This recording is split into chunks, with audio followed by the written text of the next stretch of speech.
stop, and you don't quit, yeah, and you don't stop, and you don't stop, and you don't quit, and you don't stop. My Father up in heaven, to soldiers on the earth, to fallen ones laying 6 feet under that dirt, to the church and the people with their hands to the Lord, the melody ahead to the keys to the chord. I explore down the path where I paint the things I see, a light from above, the reflection, it is me. The sea and the waves and the water, it's my flow.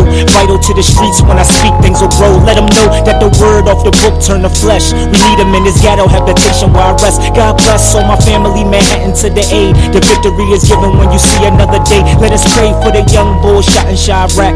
Policy plain and we all caught up in the trap. Bring it back to the truth when I'm preaching in the booth. The project apostle, the leader of the troops. God aim and I shoot. And you don't stop, and you don't quit, yeah, and you don't stop, and you don't stop, and you don't quit, and you don't stop. Faith is the key to get where you need to be.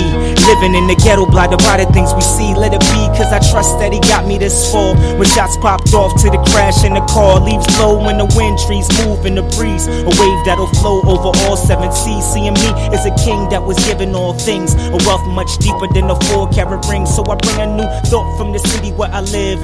Murders every day, closing schools on the kids. Praying for a change, so I work and do the same. We all love the sun, baby, can you stand the rain? Through the storms and the pain, I can never be the same. A product of environment, so who am I to blame? Bring it back to the truth when I'm preaching in the booth. The cornerstone evangelist, the speaker of the troops. God aim and I shoot. And you don't stop, and you don't quit, yeah,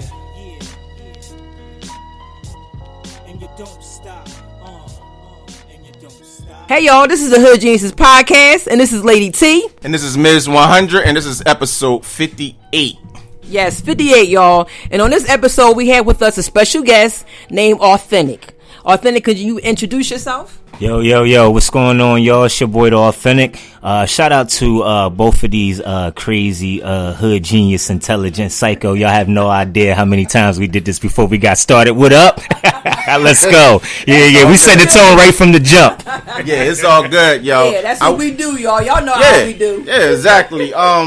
First, I want to just, say it's a pleasure, bro, to have you. We've been trying to get you on here for a minute, but, things happen. You got a lot going on. You a artist, well, husband first, community activist. You out here in these streets, literally, making things happen on a positive note. When I say in these streets, it's on a positive tip, not on some old goon thug and shit. But this brother is out here doing good things. Y'all can look him up. You could plant your social media where they can see where you doing big things at. Yeah. Like, and everybody too, man. I just appreciate the opportunity as well too, man. First and foremost, man, shout out to all the supporters, man, that follow like a platform like this, man. Because one thing, man, we gotta realize it's a dying breed, man. It's a lost art, especially just to touch and agree, man. And have the whole iron sharpen iron, man. And build between brothers and sisters. So it's an honor, especially to be on this platform. And especially just to see that there's still a platform like this around, man. You've been doing this for a long time, bro. Yeah. That I'm everybody else gets highlighted when we come on here, man, but as somebody that does what I do, man, I appreciate that even the fact that I do what I do, that there's a platform to even promote it, and market it, and and that there's still real music, man, and real people that's also highlighting this type of work as well too, man, because nowadays unless you thugging, unless you got stacks of bread, unless you sitting on a Ferrari or a Maserati, it ain't cool nowadays. So I appreciate y'all too, I just want to say we here, right? I don't know if y'all can really hear the music in the background, but this is Authentic in the background. Real dope, real dope. Let the people know where they can find us at. True. Of course, everybody on social media nowadays, Instagram, _authentic.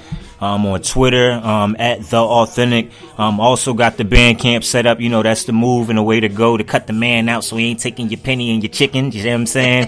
www.theauthentic.bandcamp.com. And you can just Google too, man. This track record, man, resume is real. So if you put in The Authentic and hip hop, The Authentic Philadelphia, it'll pop up. Okay, great. Yeah. So, you know how we like to do this. Yes. We're going to get into the topics Current of the events, week. yeah. You know what I mean? And like we said, when people come on our show, you part of the show. You know what I mean? It's not to just, what's your favorite fucking color? You know what I'm saying? Yeah, it's real. No, we're going, you know what I'm saying? You here with us. You rocking and rolling with us. And what we do is we talk about the things, the hottest, to us, the hottest important topics that happened during this week. I want to first say, rest in peace to Bill Cosby's daughter. Yeah, definitely. He lost his daughter this week. I think it was due to pneumonia. That's what they said. renal function. Renal failure. Oh, kidneys. Oh, damn. Kidneys. Yeah. So, blessings to the Cosby family. Yeah, that's his second child. That's his second right? child. Yeah. Yo, and I just, since we talking about hot topics and this is an open forum, and this is one of the conversations I had this week, man. Like, I don't. You know what I mean? Like, God definitely has his timing with everybody and everything. And I'm not no conspiracy theorist and all of that. But isn't it ironic, don't you think? In a lot of ways, especially a lot like in somebody that's been following history and following culture and watching when black men in a position of power, especially when it comes to media, especially when it comes in the ability to be able to control the minds and invest into what people see, watch, listen, we all know the power of it. This dude was about to go purchase a multimedia company, get a part of that bracket to be able to put, and I'm not talking about like the Oprah channel, I'm talking about like owning channels and being able to be behind a table to be able to influence what type of programs go on TV. And then magically, and I'm not saying the brother's innocent of everything, because men in power is men in power. You know what I'm saying? Right. I'm not saying out of the 69,000 that one or two then something happened. But I do not in any shape, form, or fashion think that it magically popped up after he was about to close out a deal. I do not think that it's magically that people magically get taken out when you do not walk the way that they want you to walk. And I'm not saying that that's the case inside this particular situation, but when it happened, I said, We all did. Listen, we all have that theory. We all thought about that, basically, because it was like, when his son, to me, his son was murdered. I don't give it was no accident, because his son had the first BMW with the inflatable tire, and he was out there changing the damn tire on the highway. Seriously, yeah, you know what I'm saying? That was a red flag for me. And then now, all these allegations. Every time this man tried to do something powerful, make a powerful move, something major happened to one of his loved ones, which is a sacrifice. You think they want you to have, you think they want your kids, your children to be watching a Cosby Show type of show, or a Different World type of show? And I'm not saying, and don't get it twisted, whatever that man's personal life, I don't size up nobody. There is we all fall short of the glory of God. We all got our sins, our faults. But when it comes to what that brother was pushing out and what he reflects to the inner community, no, they don't want no parts of that. You feel what I'm saying? That's why even the modern day music is the way that it is. Definitely. The last thing they want is somebody else educating your kids besides you. It's an agenda. You know what I'm saying? That's part of the agenda. Of course, a different form of slavery. Yep. It's with your minds, and that's the worst kind. Yep, exactly. Because chains you can't chains see on your hands and your feet, you can break those, but if it's on your mind, they got you. Yeah, and in light of Women's History Month, if we setting off on Hood Genius podcast, just like Harriet Tubman said, man, one of her quotes, man, and she said, "If I could only make the one seed," you know what I mean? If they all understood that they were slaves, she said, how many more that I would have freed if they would have only realized and recognized that they were slaves, yo. And you think about that inside this month on this day in March, right after Black History Month, and we got a modern day level of slavery, but most don't even see that they're inside those traps. And a lot of our ancestors was prophets, because she talking about today. Yeah, exactly. Talking about today's time. Oh yeah, by all means. You know what I'm saying? If you go back on some of those quotes that a lot of our powerful ancestors talking about, they talking about us now. Exactly. The children now. You know what I'm saying? And it's crazy. Yep. But since we on celebrities and things like that, Rick Ross, what's up with that? Like, he in the hospital? What's going on with that? Yeah, they said well, I heard today that that wasn't true. That he's on life support. But he all the rest of the stuff was true. He was found unresponsive, slobbering, because he had seizures and all that. He's fine. He's stable. He's in stable condition, but he's not on life support. But with all this going on, y'all know 50 Cent did something on his Instagram saying he boo-booed in his pants, and basically 50 Cent was shitting on him hard with the situation, and that's crazy. That's a whole nother conversation. Well, we can keep it all in the same loop. Hold up. The reason why I wanted to bring it up too is because I feel as though that they're messing with Rick Ross, because Rick Ross is making some major moves behind the lines. Yeah. Like I think it's so two it's part. Like it's like every time you get to a certain level, I think it's two part. I'm also going to say this too, because we live like when I grew up in hip hop, I grew up during a period of time where we rapped and we were the drug dealers. Or we were the people that rapped about seeing drug dealers. We're in a generation of drug addicts and drug users and abusers. So what I immediately and this is just what I felt from the jump is that when you rap consistently about popping bottles and popping mollies and shorty popping a molly and I'm sniffing this and I'm popping that, and that's the music. That's the content. It's Rick Ross's content. Right. I don't listen to a lot, but I listen to enough to know I heard mollies and popping and bottles consistently. You're not living a healthy life. No. We have a generation of kids that's popping pills and sipping syrup and drinking and this and that and don't get twisted. And we did it too, but some of our stuff was a lot more natural, and Henny and Budweiser and beer, they taking stuff that is like grown in laboratories. They're taking pills that are created. They're taking liquid, like even their alcohol is not the bottle of Henny out the store that's cognac and wheat mixed inside a place inside a store that's monitored. They copping something that is made in somebody's basement somewhere and sipping a whole 2 liter of the joint. So what I immediately thought was, sometimes God got so much grace on the generation, on the people. He will allow somebody whose lifestyle has been a certain type of way to be able to have to take this L for a minute to be able to say, young boy, slow your roll just a little bit. Learn from it. Just a little bit, because who else? Like who else? Like who gonna come a fitness boy and be like, come on, kids in the hood, work out with me. Look at my body. That's not working. You know what I'm saying? Just like if an intelligent black boy from the suburbs try to come to the hood, talking about, come on, guys, get your education. You're like, you a black boy, but you ain't from where I'm from. It take a brother that's from where we from with Tim's like, man, pull your pants up, man, get an education. Who you? Man, I'm a vice president of a company. You dressing like that? And I'm from out here. What's up? And they like, oh snap, like let's listen to OG. That goes back what we were saying. We're the real OG. You gotta learn from what your parents look like. You know what I'm saying? Because I was talking about, we had an episode we was talking about how our kids is being taught by white examples. People. I heard that one white too. Teachers. Our kids is not gonna respect them. And that was one of the ones I was like, this is why I let him. This is real. It's real. It's real talk. It's real. You know what I'm saying? Like, and what you just said, you can't come to the block.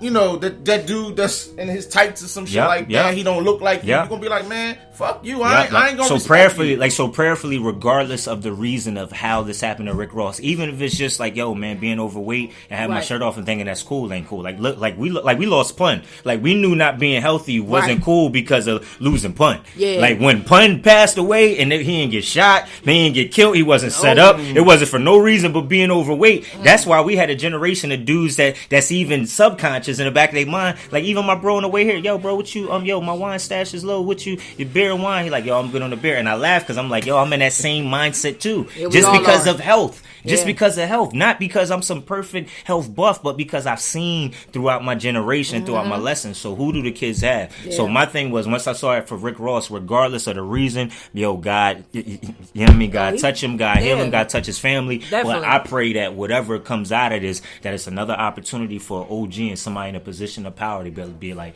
don't do this way or do that way. You know what I mean? Don't come out stunting in the video like, whatever. Like, or be in a hospital bed like it's cool. Don't do that, because then what's going to happen is by the time you're 70, you're going to be a vegetable. And people are like, what happens to Rick Ross Bowl? We don't know. Like, I pray for that. But for real, that's what I thought too. But then the flip side on that as well too. I mean, but I will say, as far as 50, it is grimy. But when it come to hip hop, I'm sorry. If I got hip hop beef, I'm letting y'all know now. If I got hip hop beef with you and you're in the hospital, I'm putting it in the song. I said it first. You heard it here.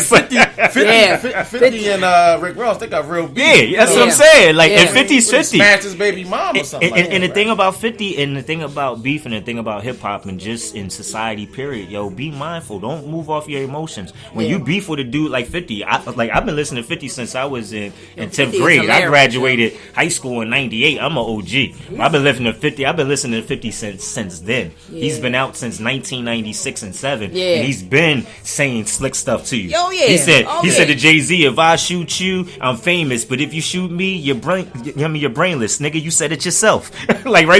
He's been pulling at people's strings and hardcores for a long time. And use it all for marketing. Definitely. Smart. And that's smart. And that's smart. Definitely smart, you know man. I mean? I actually kind of miss the competitiveness of hip hop where a young boy would come at, you ain't got to shoot up his mom's house and all that kind of stuff. Keep it on the wax. But the lyrical competitiveness, boy, I heard you sing, that joint's trash. Out where we from, we don't do it like that. Your jeans is too tight, and lyrically, your producer's whack, sound like a bubblegum bull, and I miss the wordplay of having fun at the competitiveness. Right. It's just like basketball. If we all playing the NBA, I'm trying to dunk on you every single time. It's I all come down business, the court. nothing personal. It's all but business. It's corporate now. You know what I'm saying? Yeah. It's corporation. It's so corporate now. Everybody want the endorsements. They just want the fame and endorsements and the money. That's it. Yep. And it's like, I hate the fact that a lot of the young cats, the young artists, they don't do their research. They don't go listen to Big Daddy Kane. No, not at all. They don't even go back to listen to old Jay-Z. Yeah, I mean, and they love Jay-Z. Exactly. And that's what's crazy. Yep. Yeah, I was trying to tell Ms. 100 to knock over this damn glass of wine. Oh shit! It'd be a lyrically, a physical challenge up in here today. Spilling that damn wine. Y'all know how I feel about my wine, y'all. Salute. I ain't say take it to the head. Damn. Salute. Listen, it be like that sometimes, It's getting deep around here. Yeah, right. It sure is. So since we on the topic of 50 Cent, you got some stuff on 50 Cent you want to share with the people. Okay. That nigga crazy. Let's go. Uh-huh. Yeah, 50. He admitted and he out of pocket. Yeah, he admitted in bankruptcy court that he doesn't have no money into the Bitcoins thing. Yeah. I know some last year some reports came out. Yeah, I saw this. He had like 800,000 or millions in Bitcoins back in 2008. Yep, I'm glad you brought this one up. Yeah, some company supposedly paid for his albums using Bitcoins. But he said that was a lie. And the funny thing is, he said it was a lie. He said, this is exact words, actually. He said, so long as the press story is not damaging to my image or brand, I usually do not feel the need to publicly deny the reporting. So he basically like, yo, fuck it. Even if they lying on me, I'm going to rock with it because it makes me look good. Yeah. So it's going to help my brand. It's going to help my image and everything. This is a great story. It's a great cover. But you know what was crazy is on one of the episodes we did talk about how I thought that they probably paid his ass or did something for him to sit up there and say I'm investing in this, because I'm like, where the hell did this come from? Yeah, look, this is what out of nowhere. See, and this is what it is. This is what I'm gonna tell you. A street nigga, right? Okay, a hood, somebody that's from the hood that learned the white bull game. Okay, the white bull game. You didn't see Donald Trump go bankrupt. You didn't see. You can name 50 people, white bulls that got bread. How he the president? He just went bankrupt. It's the game. It's the money game, because what it puts you is it clears out all your debts and everything you owe. Yeah. The smart thing you got to do though is, if I come up off $1 billion right now, guess what? And IRS looking for me, I'm investing in Hood Genius Records. I'm putting in a little bit more. I'm gonna tell you, and I'm gonna be real, and forgive me, Lord, for putting this on camera, but because we're not doing this. Hypothetically speaking. Wait a minute. Remember, hypothetically speaking, warrants? I was talking about warrants for spitting the truth shit. You know exactly. What I mean? So hypothetically speaking, for your ass when you spitting the truth. I will make your salary $175,000 a year with this lucrative health benefits, and be like, listen, I'm really paying your ass $75. I need to clear this extra $100,000 so you can bring it back to me. White collar gangsters. And that's what 50 did. 50 said, listen, before I go bankrupt, I need to channel and funnel all of this bread into these investment companies and firms. Right. Y'all sit on my bread. I'm gonna have to get y'all 25% of it because I'm gonna do it this way. Right. And so my name ain't on nothing. Smart, what happened is the hood nigga, it was like, oh shit, I made oh shit, damn, I forgot I was playing this other game and I can't say shit. And now that I did, hypothetically, if I did invest into a company that Red did and I did put money in, that's how that story sound now.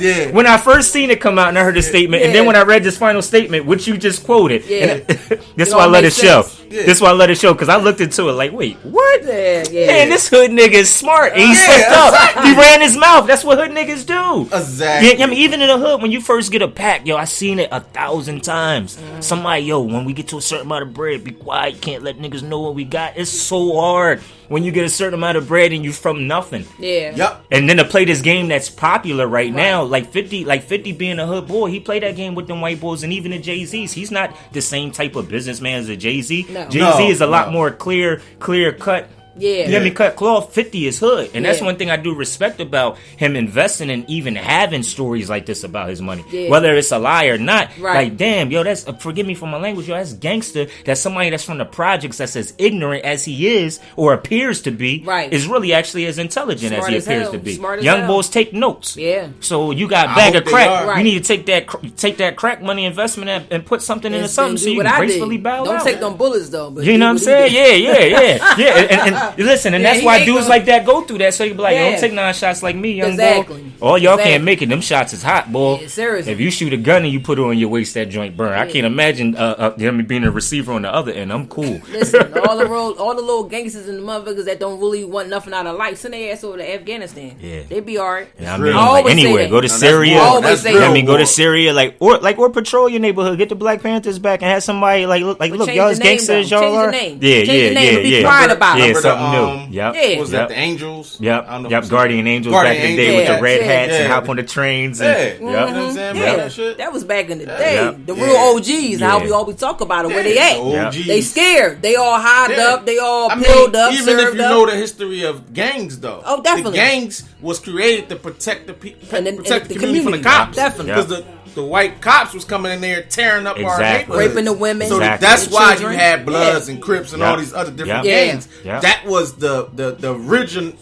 That was the foundation. Like the roots, to protect the family. That's that's where we come from. That 360 degrees of village raises a family. My village raises a generation. But and hopefully, and that's why I like movies like Black Panther. People look at it into other perspectives, and for whatever you get out of the movie, that's cool.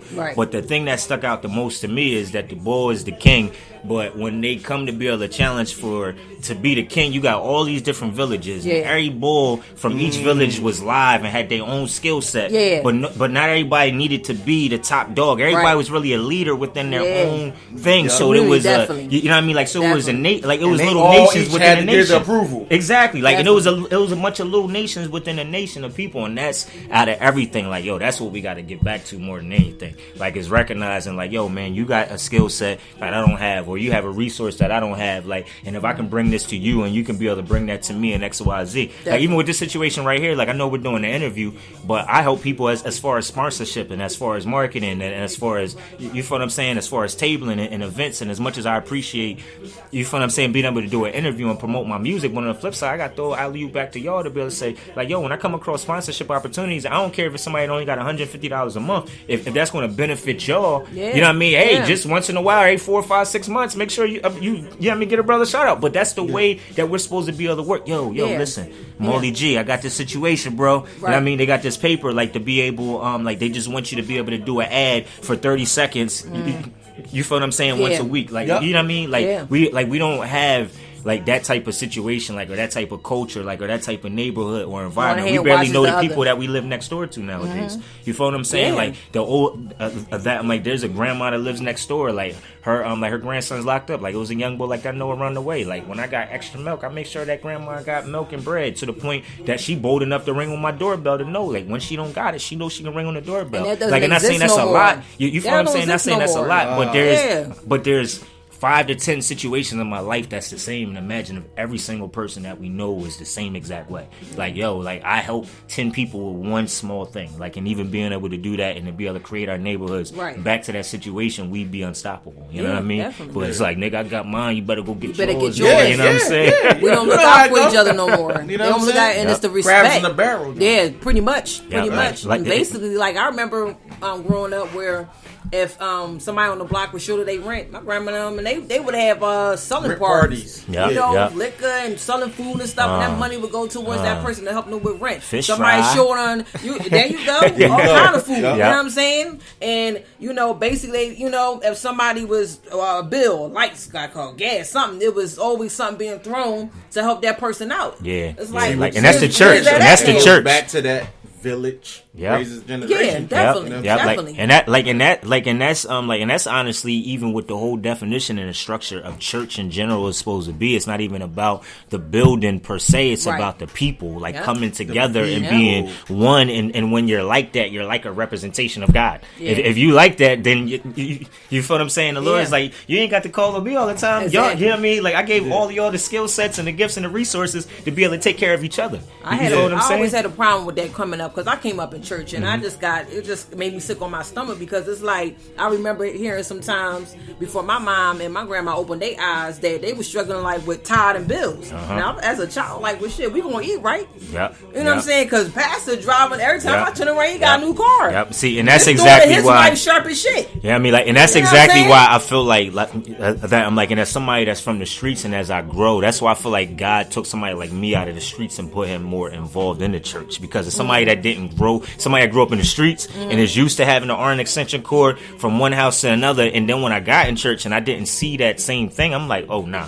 Lord, I see exactly why you got me in here. I'm gonna get on some people's nerves that grew up and feel like this is my church since I was a grandchild. I'm like, yeah, I don't care. Obviously, Right. y'all ain't been doing things the way that the look. As far as when I'm reading in this book and what I see is Don't not, match. it doesn't don't match correlate. at all. It's You know what I mean? Like, and come as you are and all that. I Where's refuse, that like, and at? I refuse to let my daughter come up inside that same type of situation Yeah. because I'm, and you know what I mean? Like, and that's why I recognize, you know, why people like us and like you said, people like you grew up inside the church because now you're a certain age. God is like, girl, you know right from wrong. Church That's is lifting not the me. way that it was supposed to be. That's People right. like, yo, there's verses about, yo, sell up your goods and your extra things and bring them up to the altar and spread them out amongst the people. Like, that's what the word says. Like, imagine like that. I'm like, Man. and that's the way, like, and that, like, you know what I mean? For real, that's how I got into the nonprofit work and doing the community work that I did. Yeah. Oh, yeah. we gonna- yeah. we Yeah. gonna Go talk for about it. Go that. for it. We Yeah, But flowing. let's get into talking about Yeah, more of the topics that Let's you got. go. Let's go. Yeah, I want to shout out.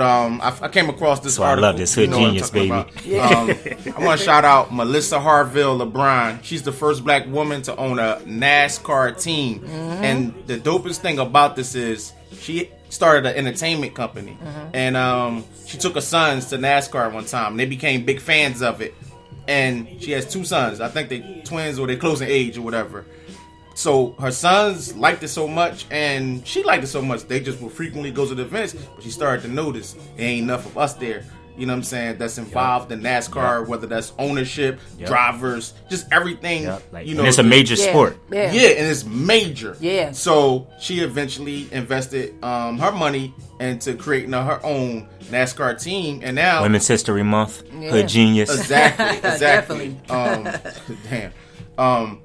So what I liked about this is she created that lane now, because now her team has her sons is actually drivers. She has the first Latino driver.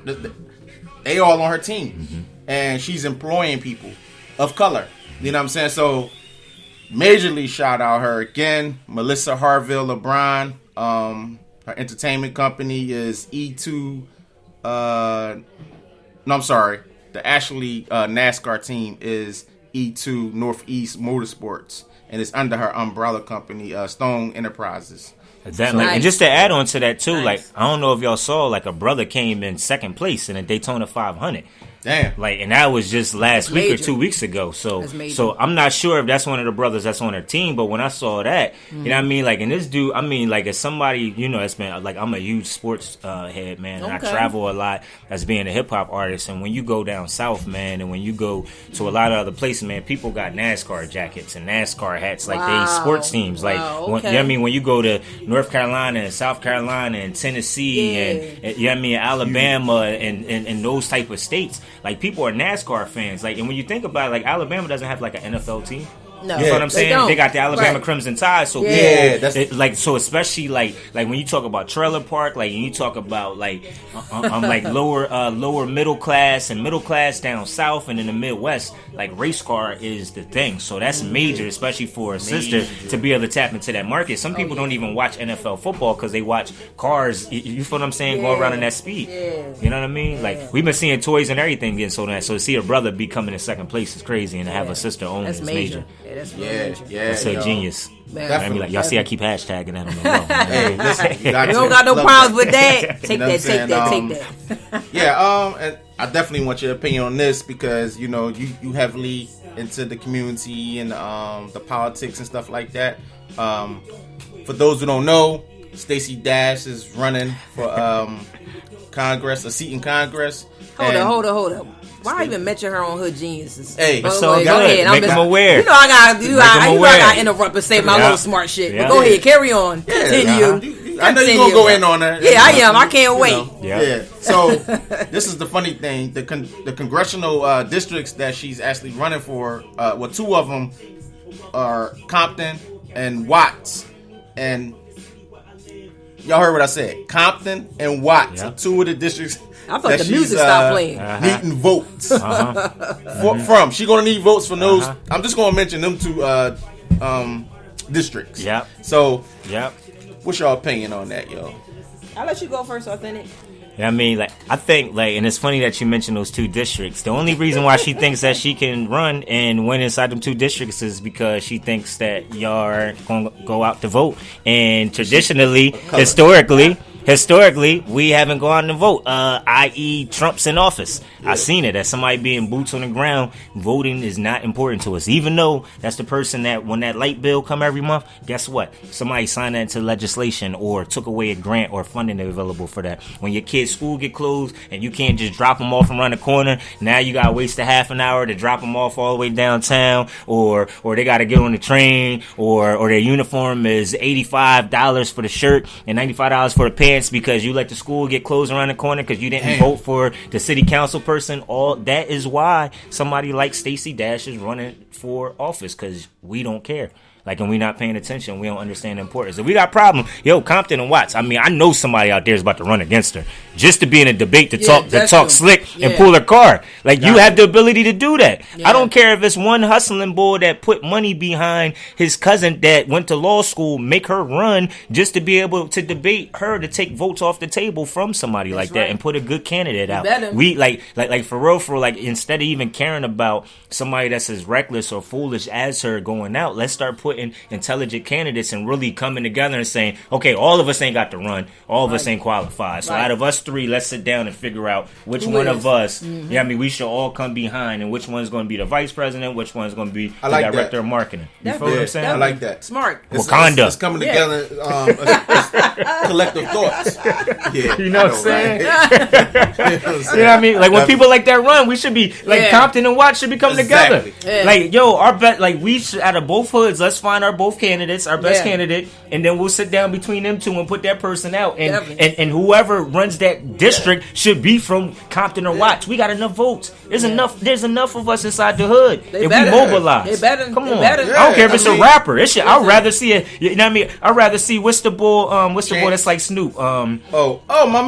What's his name? Nipsey Hussle. Yeah. Killing it. Yeah. Killing it right now. Yeah. Nipsey Hussle run. You know what's funny? Damn. For real. If not, Stacey Dash could possibly win. Okay? Man. Would you rather Nipsey or Stacey? How about that? Because, man, I for years I've been watching that young guy in a lot of interviews. He's very very hood. He's matured over the years. Yeah, and the stuff that he's saying, he know business. Definitely. He know business or science, like on the level like how 50 Cent, the parents you said 50 Cent and the white collar shit.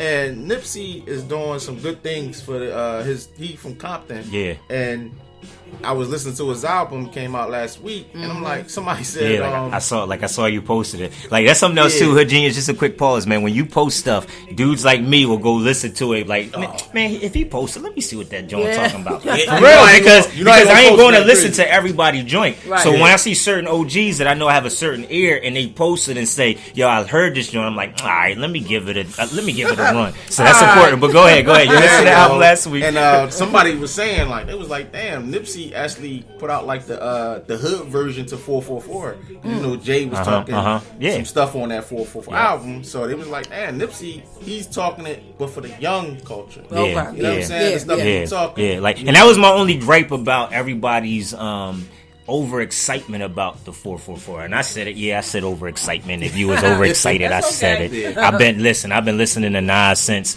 Godson and Illmatic. So 444, I'm like, okay, I've heard that since '98. All right, it's cool, okay, but I understand. I've been listening to Mos Def and Talib. Every single album they rap that, okay, okay, and they're not telling you to go buy $1 million painting. Don't none of y'all got $1 million for no painting and stocks and all the stuff Jay was talking about. I love it. I love the positivity, but I was like, where is something tangible for somebody that makes $45,000 a year? Yeah, how about that? Or $65,000 a year. The majority of your people do not make more than $45,000 a year. That is statistical. Like, you are doing good if you from around the way and you and your spouse make $45,000 a year. Y'all done made it. In this America, as our people, it's sad. It's sad because I know people that make double that as far as the double what's the name, but the jewels, jewels, it was like, bro, like, who able to do anything that you suggesting?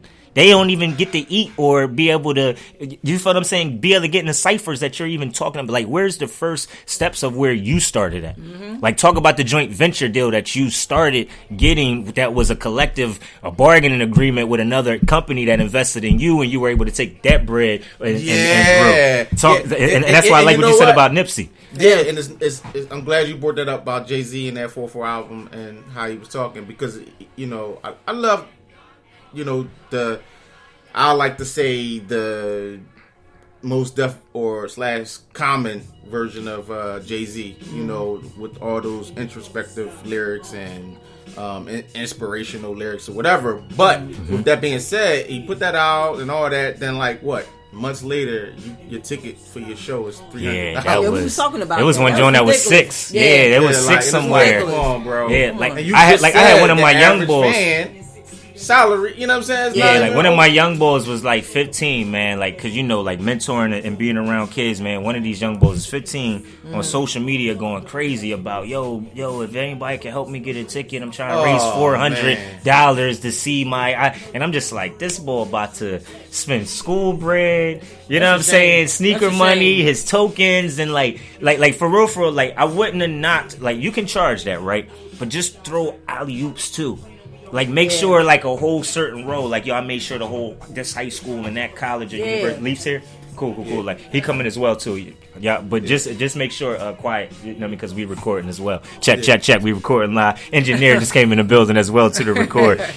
Nah, man, but, you know, just throw alley-oops back, too, to the community to be that was, like, bro, like, it kind of sort of, like, and I don't know if it's me, like, y'all tell me as well, it really took away from everything that everybody was saying. And I'm a Nas fan, so I was like, oh, yeah, this album's good. I'm happy that he made that, especially as somebody that fought for him on a reasonable doubt when he first came out. People had a problem with, you know, the smooth, classy drug dealer. I'm like, that's some of the cats that's out here. Yeah. But just give back. Yeah. Like, make sure it's cool. Go get your bread. Go get your paper by all means. I'm cool with that. But throw an alley-oop back. Invest in a school. Like, give 10 to 20% of the proceeds to Brooklyn Tech High School or. You feel what I'm saying? Something. Yeah, man. Wherever you tour at, honestly, wherever you tour at, he came here. You charging all that money for tickets. Yep. Give some money back. You know, it's really hurting right now in certain areas. Yep. And that's the problem I have with the Made in America thing. Like, I don't. I don't support it. Like, I don't. You know what I mean? Like, I don't support it because I'm sorry. At the end of the day, our schools is getting closed. Yeah. And there's tax money that's invested. Granted, they kick out bread, but there's still tax money and there's services and resources that go into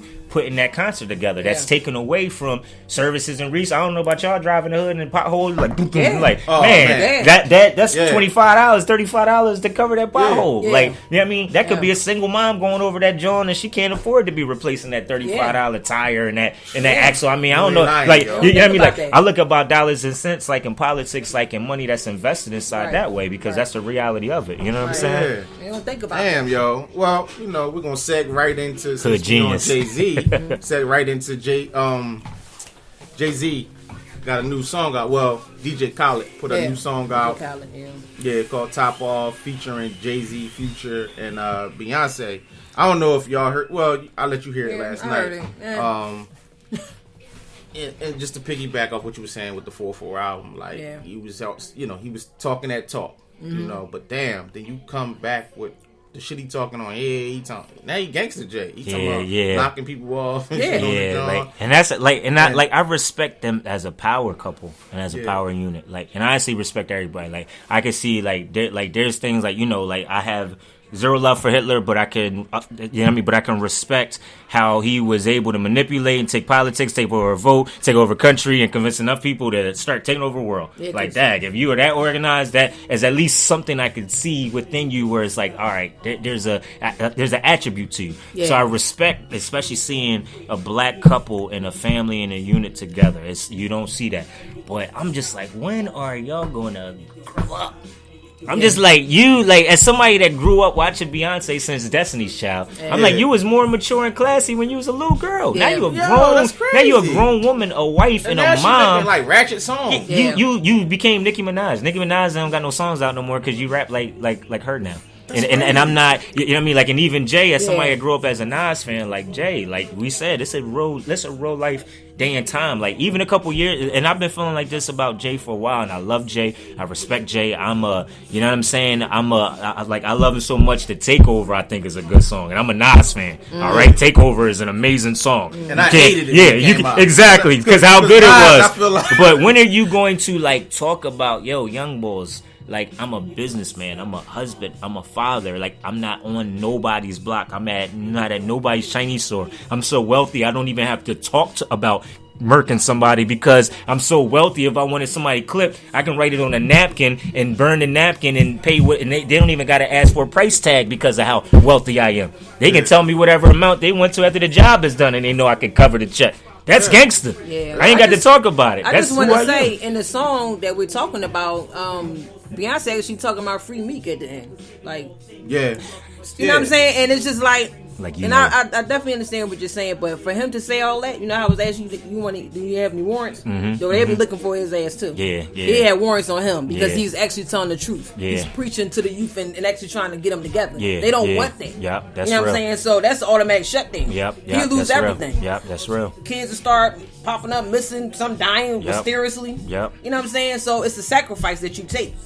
Some people don't want to do it. When you sell your soul, you sell your soul.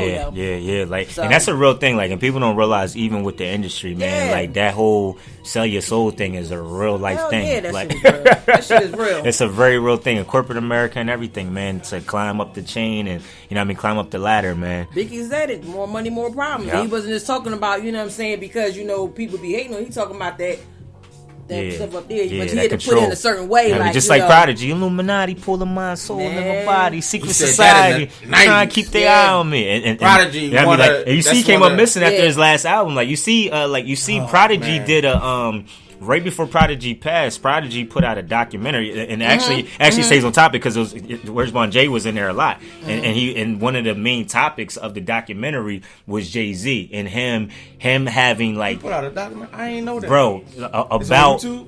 No. It was on YouTube when he first passed, but that joint got snatched off of it. Now I'm gonna give you the link because it's important for you to watch it. So because the topic was the child sex industry. So that's what was crazy. I'm like, Prodigy putting out this is hip hop dude that rap, but the reason why he put it out, because he was showing how connected the music industry and the entertainment industry is connected to the child porn industry, and how the Illuminati. So how things went from, you know, we used to always hear that, you got to do homosexual things in order to get in, but he's like, that's not it. It's the Roman Caesar mindset. So this whole child pornography ring, you know what I mean, they'll get some of these rap artists and some of these dudes on clip, like look how R. Kelly. The minute R. Kelly started making I am a mountain, I am a tall tree, they're like, oh no, brother, we releasing your clip, your tape, you was messing with little girls. Mm-hmm. You know what I mean? Like, they get everybody out of there with that. It's like, so his whole documentary, like most of his documentary, like was talking about the child sex porn industry, was talking about how dudes like Jay-Z, like how cats like them get in power, like how the industry and the powers that be will influence you to make certain songs and go against certain rap. You know what I mean? Like the bull broke down the beef and everything. You know what I mean? I still haven't seen the whole clip, but the clips I saw, I was like, bro, I wonder why they murked you, boy. You know what I'm saying? Like, that's how you get killed. They choked on the A. Come on, yo. Come on, you know what I mean? Like in his last album, like his album that came out, or was it in the damn shell? Like his last album that came out, the joint was called Himalayan Dialect. That like in his album cover, like it's like the anatomy of like a man. So his whole album is the breakdown of like the original Bible and original man and the original roots of the Illuminati. And you know, once you start getting the gangster talking about, you know, spiritual intellect and your culture and pyramids and architects and the hood and connecting and laws, they like, nah, yo. Like, listen to that joint. It's a like to be honest, I was impressed. You know what I mean? I was impressed lyrically when everybody was talking about 444. Another part of the reason you post that around that time. Yeah, like I felt some type of way because I'm like, yo, Prodigy just passed, and Prodigy is just as relevant, if not more relevant in hip hop culture than Jay-Z. As far as like albums and Mobb Deep albums, like you cannot overlook Prodigy. Like I said, when he passed, I said, yo, y'all gotta think about it. This dude, his lyrics is the most sampled lyrics. Yep. And they intertwined it in, you know, producers from Premier, a lot of producers. They took Prodigy words. And would put it in beats. Like, and as gangster he is, like, he was intelligent too, like you said. Very like, intelligent. Like, you know what I'm saying? Miz just said, like, when you said that quote, the Illuminati pulled my mind. Like, we was young bulls when he said that. Like, to be honest, like, I was telling the missus, like, that was like the first time I really heard the term Illuminati was from Prodigy saying it. And I don't care, like, look, maybe you had an uncle that was locked up that was sitting you down every day teaching you about that. But as a young boy and somebody whose pops wasn't around all the time and uncles was in and out of jail, hip hop taught me. And the first time I really heard that term, Illuminati, was Prodigy. And it made me say, who? Wow. Who's pulling your mind, soul, and body? My mind, body, and soul. Honestly, at the age of 13, that's when I first learned about it. See, but you grew up in the church. You was blessed. You had early knowledge. No. I was messing with you. Honestly, it was from my mom because she actually took up African studies, and they were free at Temple. You know what I'm saying? I remember them classes. I met Gregory. I met a lot of philosophers that traveled around the world and got a lot of education and learned things and came back and brought it to temples. You know what I'm saying? So at the age of actually started at 12, but 13 was when I was introduced and I found out about it. Scared the hell out of me. You know what I'm saying? And also too, it just let me know that I chose not to be in Hollywood because I had opportunities, but things that happened to me and I expressed with my mom and she never pushed me. It takes a lot to make it out there in Hollywood. You really like the sacrifice of really giving yourself your soul, y'all. A lot of parents put their kids at a young age, they put them through a lot of shit. Like especially to get the dollar, vicariously, man, that's dangerous. Right. It's not right. I got a problem with it. You know what I'm saying? I just y'all pay attention to this. Seriously, this is a very important topic right here. I respect and I love my mom so much, and she was my best friend because she didn't do that. She respected me when I came to her with those tears in my eyes, like, Mom, this is going on. When I was doing a little modeling, a little runway, and I could have pursued and I could have went further. And I just be looking at the people that did make it, and I'm like, yo, I know they went through some shit. You know what I'm saying? You got those pervert ass photographers. You know, I'm a little ass girl. You sitting up here doing all kind of shit. You know what I'm saying? And my mom listened to me. She respected that, and she didn't push me. And I, you know what I mean? That's why I always got love from my mom. And save you from a lot. Like, there's a lot of people that made it that have the wealth, like, and have the stardom, but are missing pieces on the inside as well. That's why that's why they become druggies. They become alcoholics. They even fucking commit suicide. Because they can't live with the fact what they had to go through to get where they're at. You know what I'm saying? You still gotta go through shit when you're there. It's like it don't stop there.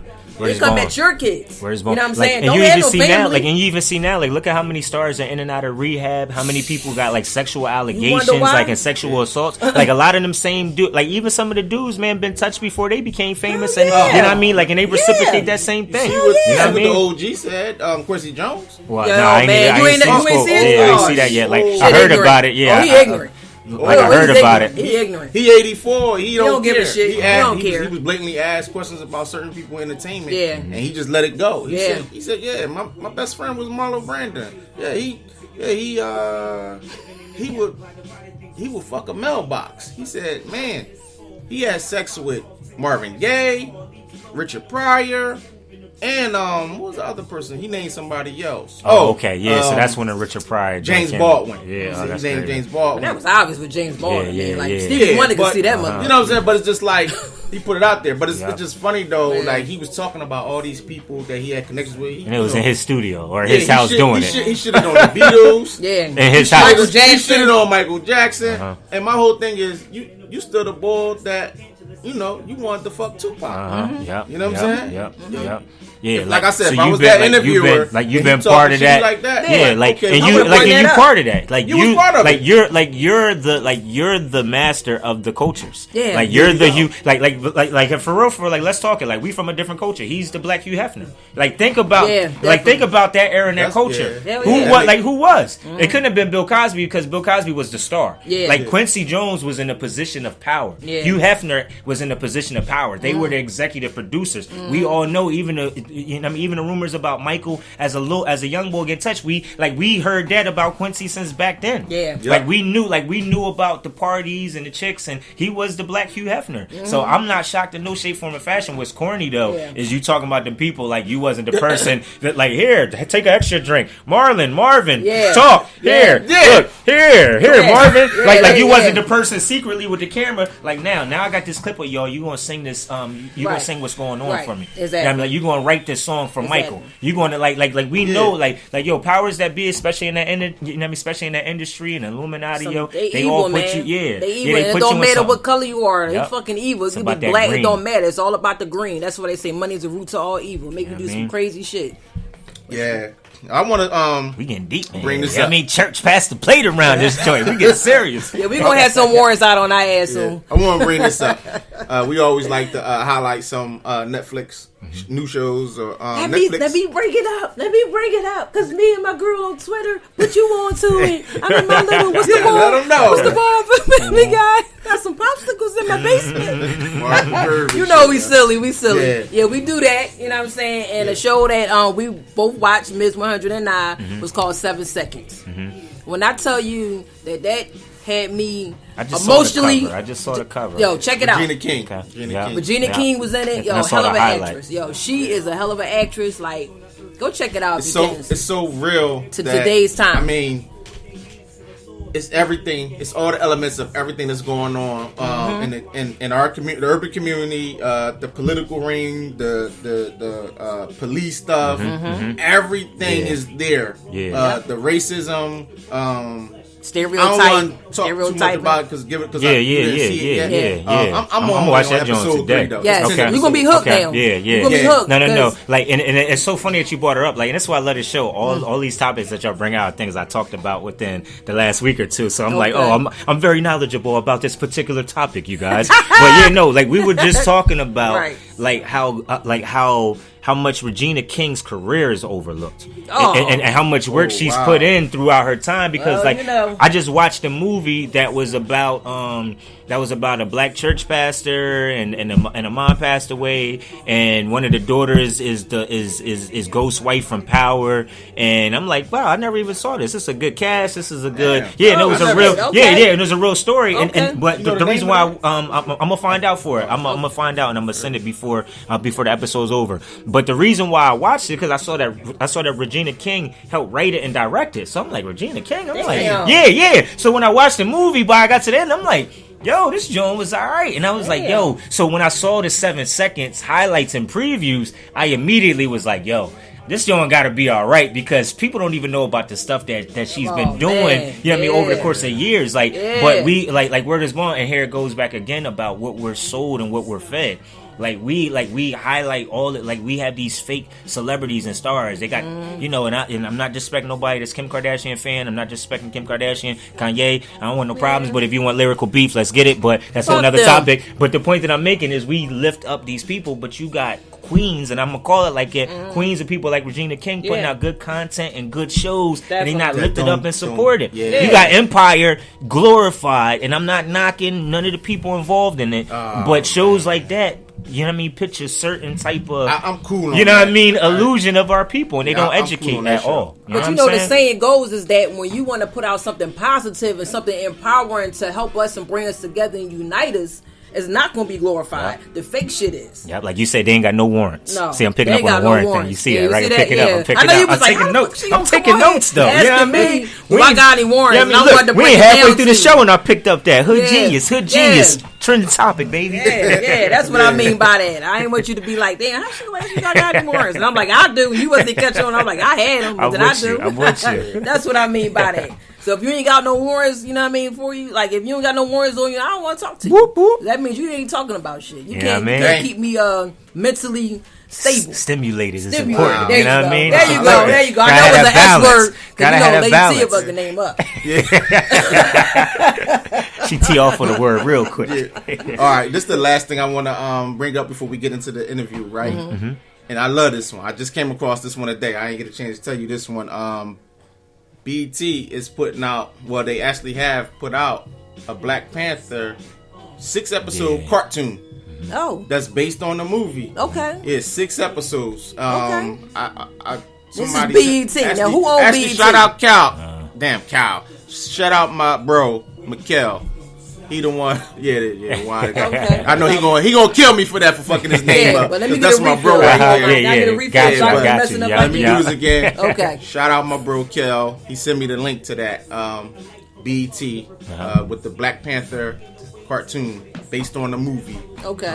It's real dope. I watched probably about 5 minutes of it so far. Yeah, like I saw that joint. I saw it. Oh, you seen it? Oh shit. No. Like I just saw somebody post that it came out, so I was wondering. Yeah. You want to Google who owns BET though? Yeah, I forgot too. Because didn't the homegirl sell it? Yeah, she did. She did. BET now. Viacom. The white people own it. Yeah. Viacom owned MTV. Yep. Oh, so okay. Racist ass MC back in the MTV back then. Remember we had Michael Jackson. How long to get up on there? Yeah, I mean, like we had Rap City and that was it. That's all we had. You know what I'm saying? And he got on there because David Bowie. Wow. David Bowie was saying it wasn't enough. You know what I mean? Like it's a lot of talented people out here, and why they not on MTV?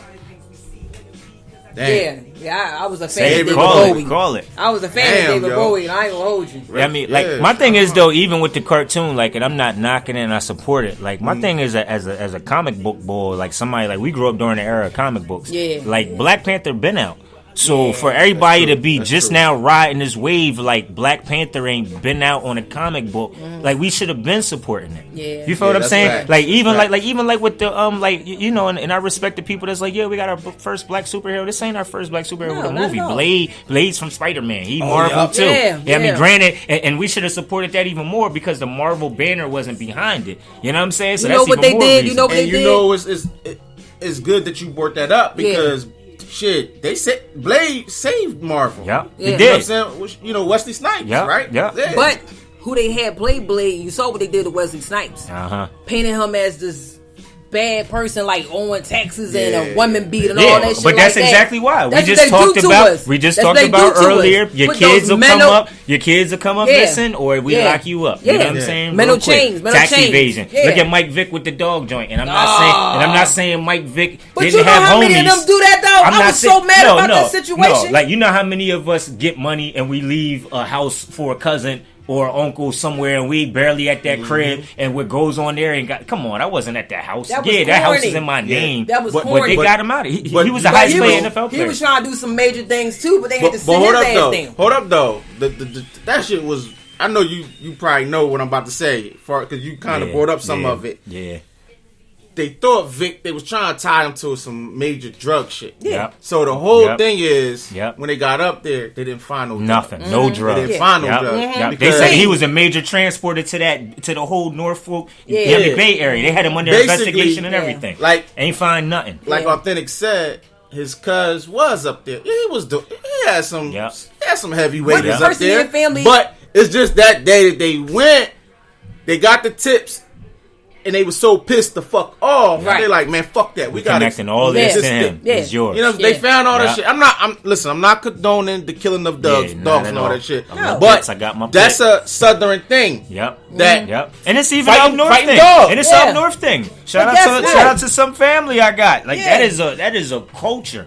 It is, and it's a culture from down south. Raise them up, breed them. I mean, most of our grandparents are from down south because we know how black people got up here from throughout the. Yep, you can bring that. Yeah. You know what I mean, throughout the generation and all that good stuff. So, you know what I mean? Yeah. So like that was some bullshit. They was mad that they didn't get them on the drug shit. Yeah, that's so all. So it's like, all right, we gonna make this shit stick. Yeah. That's how they do. We all should have known that. My thing, what pisses me off about us is that we sit up there and we run with that shit and we make memes about it and we don't sit up here and say, you know what, fuck all that. I'm still gonna support this person. I'm not gonna sit up here and make fun of them because we gotta know that they're doing that for a reason to bring us down. Exactly. So we have to unify more when shit like that come out. And just to get a couple of us to turn against, you know what I mean, our own. Each other because they're used to us doing it. They're used to us doing it, but we gotta start saying, you know what, no, to hell with that. We're gonna unify. You know what I'm saying? Whatever you put out there. So what? Nobody's perfect. Yeah. You know what I'm saying? Nobody was born perfect. Yeah, like that's how I felt about the NFL boycott situation aspect as well too. As much as I, you know what I mean, like I definitely respect Kaepernick. I definitely respect the movement. I definitely respect the boycott, but I also know the facts of how many NFL players per day are invested and involved inside our community. How much can come if we get behind this billion-dollar industry and make our voices heard and say, yo, instead of boycotting and protest, we're gonna be in your face every day with our demands and have our list sheet instead of boycotting and then the person in power is like, well, what do y'all want? You don't know because we're not talking to you or watching. It's like, so I don't care about you. Yeah, that's corny. So instead what you saw happen was people that got behind it, like look at Malcolm Jenkins, like look at Baldwin, like these dudes is passing legislation and still playing football. Look at Chris Long, like a white dude getting behind the movement and saying, yo, since my brothers is out here doing this every day, throwing up the fist, I don't really understand the fist thing, but I can at least I understand what he's doing, so I'm gonna get behind him. There you go. And salute out to him because he gave up his salary. You know what I'm saying? Year. You know what I mean? Yeah. Where's more like, and on top of that, man, where's more like he had one of the most powerful statements, an NFL player, man. When the joint happened in Charlottesville, Chris Long is born and raised in Charlottesville. His dad, Howie Long, I know that. You know what I mean? Hall of Famer. You know what I mean? One for the Raiders, one of the toughest, nastiest players in history. And this bull got up on the platform when it happened in Charlottesville and said to the white races, listen, I know 80% of y'all are not from my town. I've been watching the videos. In my town that I'm born and raised, and I refuse to be able to let bigots or people full of hate come inside a town that we have fought my entire life to make sure that we don't have that there. That's not how I was raised. My dad made sure that my generation, you know what I mean, wasn't raised like that. So whenever you have people like, there's more people that look like the people that's doing this stuff, it makes a different impact. Shut it down, So whenever we boycott and turn away, opposed to like, and one of the biggest things, like I was talking about, just the overall aspects of racism in general. Right. Like, you know what I mean? Like, I watch a lot of documentaries and pay attention to clips, especially during the civil rights era and all that kind of stuff. Like, when you watch the news about how they painted Martin Luther King, like he was a pedophile, he was a womanizer. We just got to like this keeps on being a topic, keeps on being a topic. So they're doing it today, and we have multiple media channels and avenues and social media. Imagine how much more easier it was to influence during Martin Luther King's era. Oh yeah. So when you were white, and you were some of the only people that could even afford televisions, and then you had limited radio stations. If we can sit in here, Martin Luther King is a pedophile and a rapist and a womanizer and die. So you have generations of white people that even when they had the opportunity to look at a black person differently, they forced you to continue to think a certain type of way. So you have a generation of white people that are our parents and our grandparents' age because they were taught that, and they don't have no other education. What other education did they have? There wasn't black people bold enough to say, "Peace, yo, I just want to leave these pamphlets about like who me and my family is. I'm a good guy and I work." No, it was kind of hard when they spitting on you, calling you nigga. You like, man, I'm cool. We're going to your neighborhood. But the point that I'm making is that today, inside today's society, instead of us being angry, opposed to us boycotting, opposed to us fighting, is recognizing we have the opportunity to be able to educate the next generation. Like white kids that's our age from 30 and stuff like that were taught by their parents. Their parents still say nigger. They're going to get a lot of them are going to get them. No. That's what I'm saying. Our generation, but their parents still say nigga. That's what I'm saying. But our generation is starting to be like, but hold up, I grew up on hip hop and Yo MTV raps and I watch Public Enemy, and when I watch sports, there's black guys playing and they're cool. So you know what I mean? So we got to capitalize on this opportunity, especially for our kids. We got a whole generation that don't got to be touched by this, and that's why you see all of these killings. Some of these fake. Some of these. You know what I mean? Some of this race stuff is fake. Like some of this stuff is, yo, listen, you got to shoot a black kid so we can incite the feeling again. Promote promote some type of civil war. Yeah. You know what I'm saying? A race war. It's an agenda. You know what I'm It's an agenda to keep us. Words want to keep us separated. Like you said, it's not about the color. It's about the dollar. So they look at poor white people as, you know what I mean? Like I hear rich white people call poor white people trash more than they say the word nigga. Yeah. More than they say the word nigga. But so you know what? You know what I'm saying? And then you know that this just popped in my head. I forgot where I saw this at, but Dr. Phil actually was asking a group of Caucasian older people. So you have all these mass shootings in these schools that's been going on, right? And y'all call people of color animals, savages. Mm-hmm. But you never really hear mass shootings in their schools. Yep. So it was like crickets. Uh-huh. Nobody can answer the question. Uh-huh. So who are really the damn savages? Who are really the animals and the crazy ass people? And it was crickets. They couldn't say nothing. Yep. Like but once they couldn't say nothing, that's real. You know what I'm saying? Yep. So really, my question to everyone out there: who was really the savages? Yeah. Why are we so quick to listen to somebody that don't look like us talk about us and down us to keep us separated? We gotta think. We gotta be smarter than that. Come on now. Yeah. You're not gonna sit up here and I'm gonna sit up here and just listen to be amazed, and I want to be somebody that hate me so much, but they really trying to be like me. Yeah. They do it all the time. They steal from us. They steal our image. The women. At one time, a big ass was hated on. Oh, you got a big ass. You're nasty. You're fat. You're this and that. Yeah. What they doing there? Every white chick got a big ass now. Yeah. You know what I'm saying? Skinny waist, big ass. You know what I'm saying? But that stimulates, that goes back to slavery time. Yeah, those dresses, those big old dresses that they used to wear, because they didn't have those shape, no body. So that's why y'all men wanted the women out there in them sheds, because they was coming over here plumped. You know what I'm saying? You can fucking eat off them like they was a turkey. Brick houses. Yeah. Brick houses. Yeah, I mean, like, and it's even scarier now because it's even deeper than just the imagery, yo. Like, it's our neighborhoods now. Oh, like, like, people don't realize about the effects of gentrification. Yo. Oh, man. Like, it's a silent, like, rug being pulled underneath you. Yeah. Listen, North Philly, listen, if you in your grandma's house and your grandma still own your house, you better invest and keep that house before you end up living in Templetown and they're going to box you out. You ain't going to have your crib no more. As people that used to be, as people that used to live in University City. Used to be West Philly back in the day. Now University City. Man, watch, they didn't. I went down that way. They didn't section that shit off. I'm born and raised in 42nd and 42nd in Westminster. So that's right near Lancaster. So it's certain they just section it off. They calling like.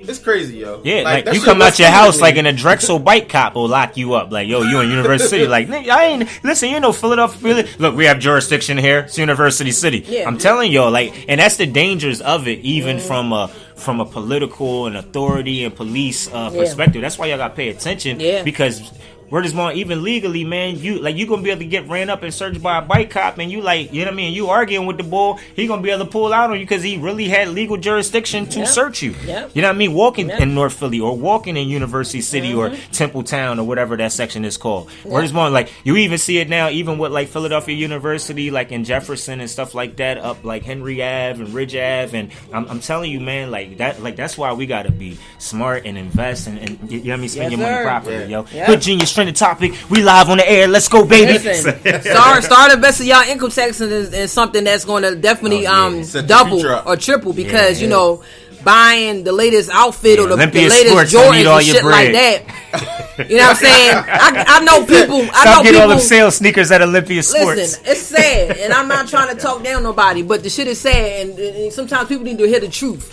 How you get your income taxes and you broke already? You can't. The only thing you got to show for is a couple of Jordans, some outfits, some new jewelry. Take that iPhone back. You know what I'm saying? And a phone that's going to upgrade in like 2 months. Go sit your dumb ass down somewhere. You know what I'm saying? Like, it's just some people need to hear the truth. Like, that was just like the dumbest move. Now you're broke all over again. Instead of investing. I don't care if it's just investing in fixing up your damn house. It's something that you can see. You know what I'm saying? Like, come on, you gotta get better than that. Paying down some bills or fixing your credit, something. Like a quick story, like about that too, like a topic, like because y'all brought up some good topics, but talking about income tax. Did y'all see the young lady that got that just got set up and she got killed? $8,000 and a co-worker set her and up. come to find out, it wasn't even 8, it was 3. You know what I mean? Like, she was even lying about the amount that she really even got back, and ends up getting set up. So this little girl worked at Dollar Tree. That she lied about. Yeah, she worked at Dollar Tree. Came to talk about the money that she got. And, so the girl that she worked with ended up texting the boy like, "Yo, this chick at my job got her income tax check on her." You know what I mean? He calls the old head boy to come scoop him and bring him up to the job. You know what I mean? They go pick her up. They set up the shorty, like run up on her. You know what I mean? She says she ain't got the bread because she put it inside the bank or whatever, or didn't have it, or only had 3 on her. You know what I mean? She had 3 on her. You know what I mean? They end up shooting and killing her, like, or end up getting a tussle with her. Yeah, you know what I'm saying? And, you know what I mean? In the shot fire, where's one single mom? I know. Town. Nah. It's not far though. I want to say it's like it's Delaware. PA, though. It's a PA. It's national news or something. No, it didn't make national. Yeah, it's just regular news. Yeah, like it wasn't far. It's like Allentown or one of them type of towns. Okay. Jones. Something. Yeah. It's not far from. Yeah, it's not far from Allentown. It's sad. Yep. Now, how much do you really think you working at Dollar Tree? Not to knock, anybody's position, but seriously, you that hard up? Like, you that hard up? Nah, even the whole, even your whole, but my thing is, just even your approach is, not smart. Why would you even tell people? It's even the person that set him up, and even the person that set him up, yo, what do you think, how far do you really think you was going with 3 stacks? They had to split the bread up. That was the craziest thing I read in the article, was how much money each person got. I'm like, you about to be in jail for that? For the rest of your life. For that? You could have worked at Walgreens stock in addition to Dollar Tree and made that in 2 weeks. Legally. You know what I'm saying? And then would have got extra on your next income tax because you have more money. I'm just glad that they took that woman away from her kids, though. Yeah, 2 kids. They didn't even think about that. You took this woman away from her children. She probably the sole provider. That's what pisses me off. She was and that's what they said. That was the sad part. A brother or somebody was she, all her kids got is her, and she's an excellent mom, and that's sad, man. Sad. That's sad. I mean? There was other stuff though too. And I do want to identify this because I think this is a good point, and I don't want to overlook. And this is with all due respect. The one thing though that really stood out to me, and it's important that we bring this up. Now, I'm gonna do it, and this is a real topic. Was the young lady they with the media chose to post after, and this is why who you are and who you grow to be is important. They started posting her pictures. So they were posting her Instagram pictures afterwards. So some were revealing. So what they chose to show about this young lady after she's gone and her kids are left was her at a club with stuff revealing about to pop this bottle and toss this bread up. And this right after she got the income tax. So even people following her via social media started planting seeds in the false illusions of getting it. Then there was another post that they chose to put on her it was pizza delivery boy, the pizza costs $24, I hand him $25, and he goes to leave, and I'm like, well, nigga, where my change at? That $24 pizza, you gonna give me my $1 back? But just the point that I'm making, not talking about her in particular, but we gotta be mindful of what we leave, or what we represent, what we talk about, what illusions we push. That's why I love the forecast. You know what I mean? The platform of this radio station is about being real, and it's about being transparent, because we gotta promote that again. If you sometimes it's stronger if you posting on your social media, even if you talking about your money, man, thank God that I got this 3 stacks, man, because my babies I gotta catch up with these bills tonight, man. This light bill alone is gonna take most of this bread. Praise God. And then sometimes I might even make somebody that's a villain be I'm gonna fall back off of her. I might sometimes we playing, and I'm not saying that's the situation, but for everybody, that's grown people happened, and young though. people, that's a reality. Man, when we don't tell our kids and our young people, forget the pump faking, man. The whole fake it till you make it stuff, they ain't for everybody. Sometimes you in the grind. Sometimes tell people about your struggles, so when you do come up, it actually look good. You've been pump faking for so long. When you get bread, we okay, I thought you been having money. Shit, though. On some real shit, I know this ain't gonna happen, but they need to delete social media, yo. All right. It's damaging. It's damaging, and that's why they're not gonna delete it. It's a trap. It was designed, and it's designed for a bigger trap, yo. Yeah, where's more? Part of the agenda. Yep. There's another part of the mental chain. Because for the most part, it's nothing too much positive on there. Because when you do post the positive stuff, nobody. It's crickets. No, it's like crickets. I get like 5 likes on every post. Yeah, You know what I definitely. mean? Like I get like 5 likes a post. It's all good. Yeah. Yo, all my real supporters that hit me up on the personal, I appreciate y'all. I see y'all. You know what I mean? You know, but it's like the Speaking of that, Matrix though, yo. yeah. Like social media is the Matrix. We saw Yeah. the movie. Like Definitely. they warned us before the wave came in, and red people pill or was the blue attached. pill? Which Yeah, one you people want? attached. You know Yeah, what I mean? yeah. But talking about social media, that's why I always tell people like, when I go out or whatever, you're not gonna see me twerking and acting, dancing on women, not to knock anybody for what they are or what they do. But my thing is this: cameras is always and phones is always out and around. And I never want, because I have a teenage daughter, I never want for her to see any videos of me acting appropriate, something that's going to embarrass her. Matter of fact, going to embarrass my 2 sons. I just never want that to happen. I know how to have a good time with all that right there, but they would just take that and just flip it around and try to embarrass my kids. Yeah. So I always try to walk in, I'm not perfect. I ain't no angel. You know what I'm saying? But I just try to just understand and keep that in mind that people out there, they want to see you have a good time, and some people just want to find something to damage your reputation. And that's just something I always live by. Even when I was younger, you know what I'm saying? Even though it wasn't as big as it is now, but I always thought about that. Like, damn, I would never want like we my ain't name have as to be many right in the cameras community. around, but yeah, you're right. You know what I'm saying? Like my daughter walking down the street, your mom such and such. Yeah, she was a big whore back in the day. Like, not my mom. You know what I mean? Dog. You know what I'm saying? Yeah, no, that's like real. you got the wrong one. Yep. You know what I'm saying? I actually knuck and buck a couple of dudes that lied on me. Yeah. You know what I'm saying? That's I'll take a punch in a minute. I'll taste my blood in a minute, but you're not gonna lie on me. Yeah, we gonna but set that's that something straight. that's something like that.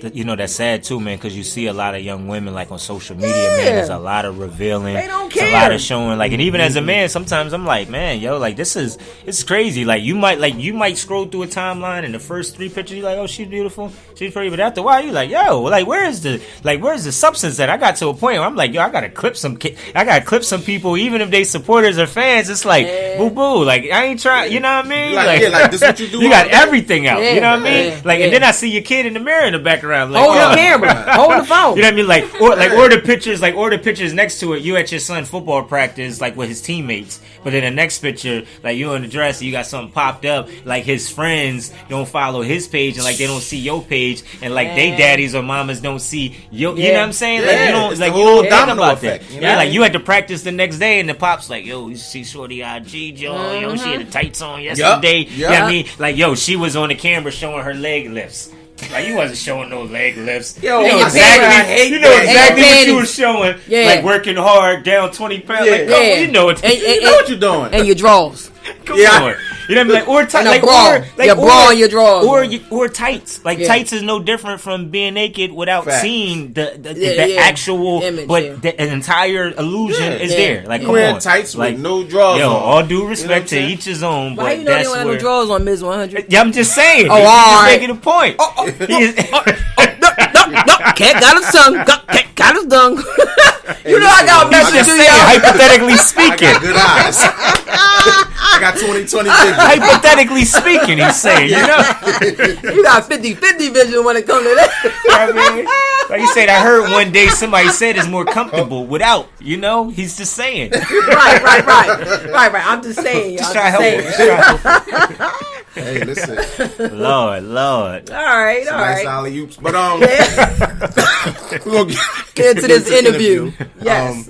First, Dad, we ain't get started yet. My fault. We already did the interview, Mill. Let's go. We add on a couple more things. things. Still got to promote his definitely, of mixtape. course. You know what I'm saying? But I want to actually get into, a little bit on your foundation. Where are you born and raised from? Born and raised is always like I was born in Miami originally. I'm a Jersey head for years. Like I grew up back and forth Jersey, Willingboro, South Jersey area, family Camden. You know what I mean? Philly's been home. You know what I mean? I've been here for over 12 years now. Hey. You know what I mean? Mom born here, grandma born here. Family mostly grew up in Camden. Most of my family's in Camden, but my family's mostly spread out. But like Willingboro's home, CMD home, Philly is really home now. You know, especially being here for 13 years, and you know what I mean. My daughter's born here. Everything. My first founded my nonprofit here. Nice. You know what I mean? Started my first community development stuff here. Like, so this is really home to me. You know what I mean? Nice. Yeah. Damn. Okay. Now I'm just actually, for those who don't know, we're actually sitting in Authentic's beautiful home, and I feel at home. You know, I'm looking around at the pictures, and I actually see, what is that? You know, I really can't say. I don't got 50-50 or 20-20 vision. Biggie. That's like Miss 100. Yeah. Yeah, she got the original source cover. Classic. When it came out. When it came out. Yeah. We ain't ordered that online. Yeah. You know what I'm saying? That was back in the day. That's a collector's item right there, yo. Man, can I take that? No, I'm just messing with you. I'm $59.95 times 8. I know, right? 8 payments. You know I got me 8 payments. Listen, that thing's hanging up there to pay my daughter's college. You know what I mean? Tuition fee. You know what I'm saying? Never lie, yo. Never lie. Yeah. You know what I mean? And also, yo, he's an Eagles fan, a huge Eagles fan. Die hard, man. Die hard. That's her. You know what I'm saying? Like it started since like I was just saying, yo, like I'm an indirect, ignorant Eagles fan because I grew up during the Buddy Ryan era as an Eagles fan. God. You know what I'm saying? Like during Body Bag, during Buddy Bowl time. Yeah. So Right. I mean, it's so Randall funny, Cunningham. man. You feel what I'm saying? Like in my missus, yo, like I'm such a diehard Eagles fan, yo. When I had my daughter, I wanted a son. I was like, yo, I want my first child to be my boy so I can pass my lineage. Okay. When my daughter was born, yo, she inside the delivery room, she watched the Eagles game with me, and I instantly praised the Lord. I said, God, she's the one. She's the one. Like, so I'm a diehard Eagles fan, man. My daughter goes with me every year. We go to the to the training camp. Like it's a free thing. Like, and everybody too, man. Yeah, like, when yeah, you can't afford Eagles tickets, there's no excuse. There's free camp. I went one year about like, you know, I went and I'm not even an Eagles fan. Yeah, you know what I'm saying? I went about you're a like Niners fan, 3 right? years ago. Yeah, I'm scared to say. Yeah, speaking of Mike, who you a fan? I don't even want to say. You got 2 Eagles fans right here. Come on. Yeah. Dolphins fan. Okay, no, I'm not mad at that. My brother, Mr. 703, like because we're gonna go into music too. Mr. 703 is a Dolphins fan, and my niece, so I don't knock it. It's cool. It's cool. Well, I mean, we're gonna get into your reason since the Marino days. Okay, now I can respect that, though. Now that's something. Now, I'm a real. He ain't just jump on the bandwagon. Okay, you alright. Yeah, I mean, you alright. And y'all making moves. Y'all see, I just made that trade earlier. Y'all just picked up the DN from the Rams, but I ain't doing that no time soon. You know what I'm saying? But they getting rid of their star wide receiver. Yeah, Landry. But that infuses in what we were talking about earlier. He was one of those vocal people on the team that was saying real shit and the inconsistencies of the owner and all that. So you know what happens. They want you to go. They don't give a fuck that he led the whole NFL. He's a young black man, led the whole NFL in receptions last year, made the Pro Bowl 2 years in a row.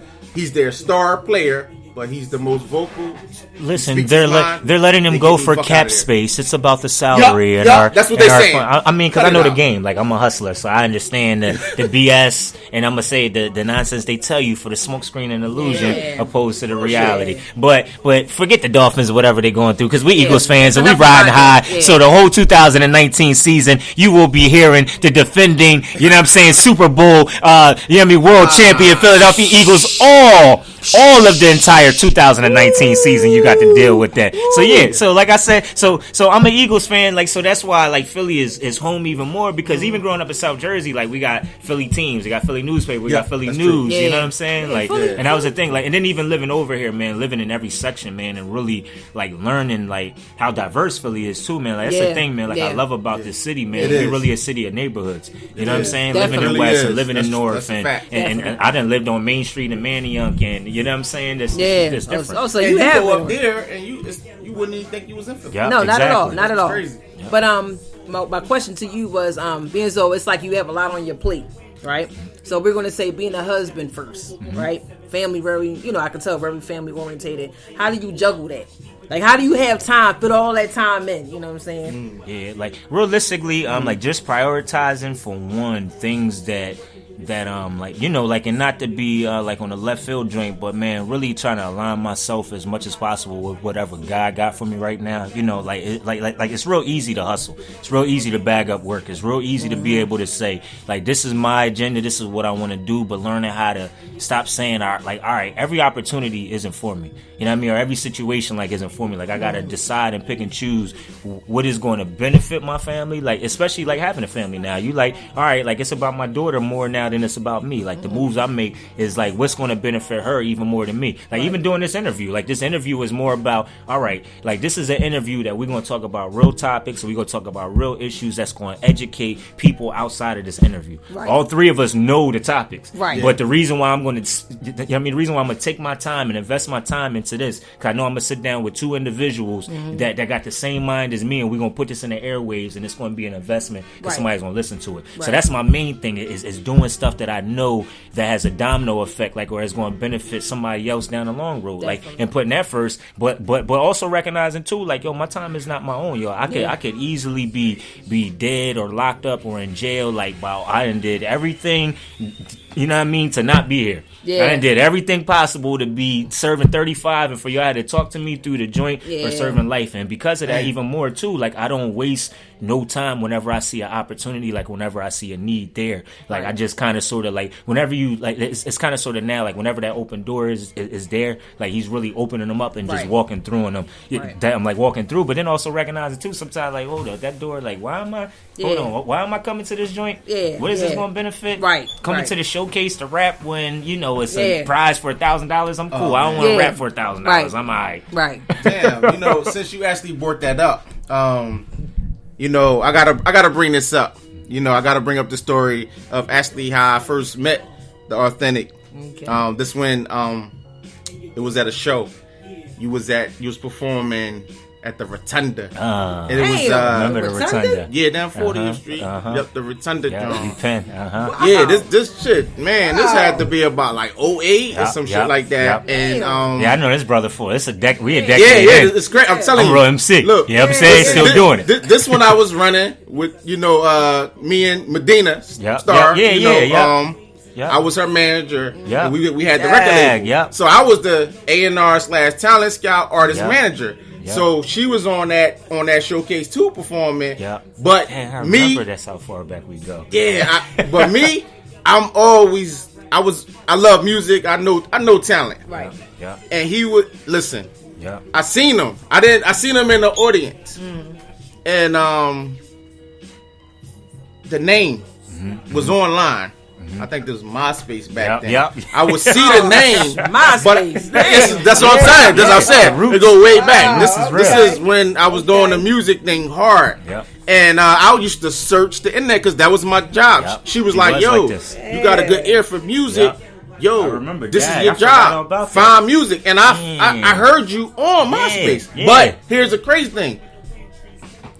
You know, it's totally different. Seeing you in person, you know, I'm like, then somebody said the Authentic over there. I'm like, damn, that's that bull. That's crazy. Authentic. I forgot about and that. Then, that's humbling, yo. Here's the thing. And then he got on the stage. Yo, he killed that shit, yo.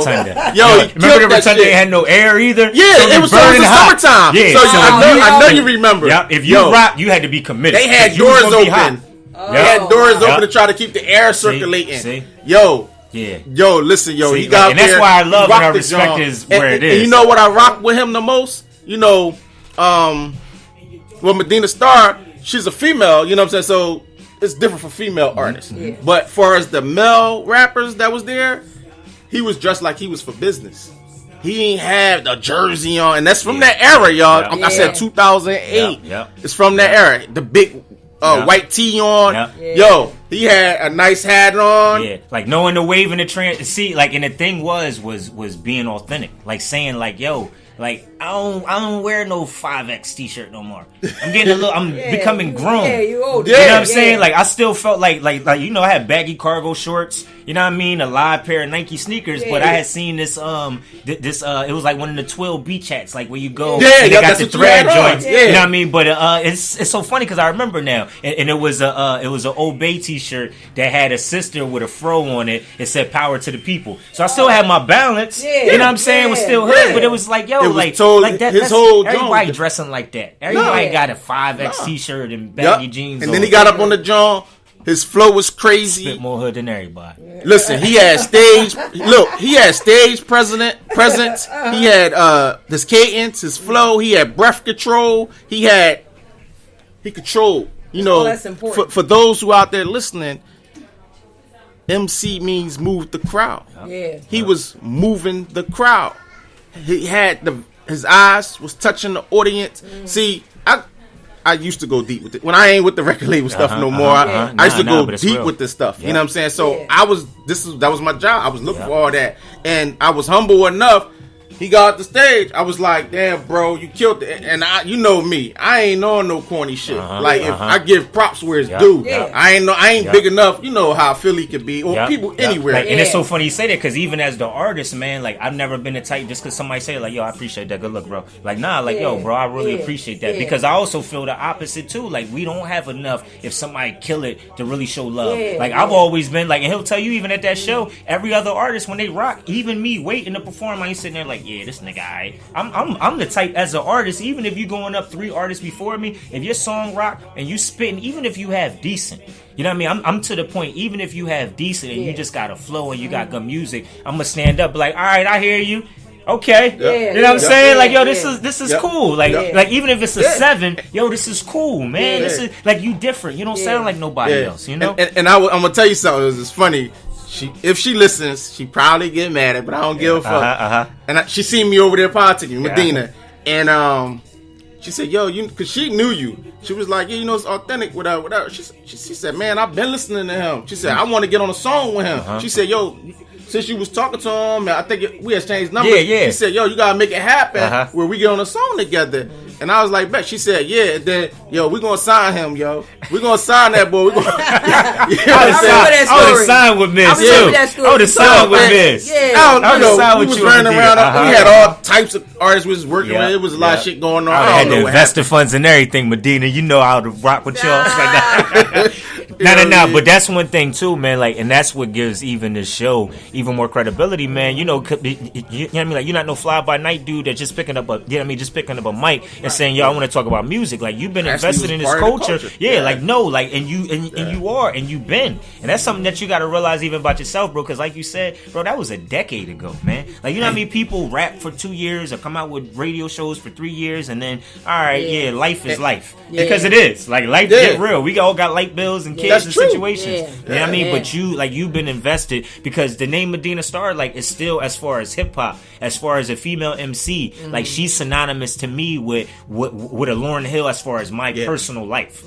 As far as a hip hop connoisseur and a dude that's been in this game, like, when I'm 50 years old and I look back, I'm like, man, the industry, man, I remember, I mean, Medina Stars and just like even somebody like, you know, music wise, you know, he doesn't have a lot of good songs, but somebody like a Reed Dollars and the Jody Jihads and Medina Stars, like those are synonymous names with the culture in this city. You know what I mean? When it's all said and done, if you had to take a time capsule of artists from the 90s and 2000s, like, you would have to put y'all's name inside that time capsule. That's true. For real. And you heard it first, right here. And you know what's funny? He know I ain't know, cause you in the industry.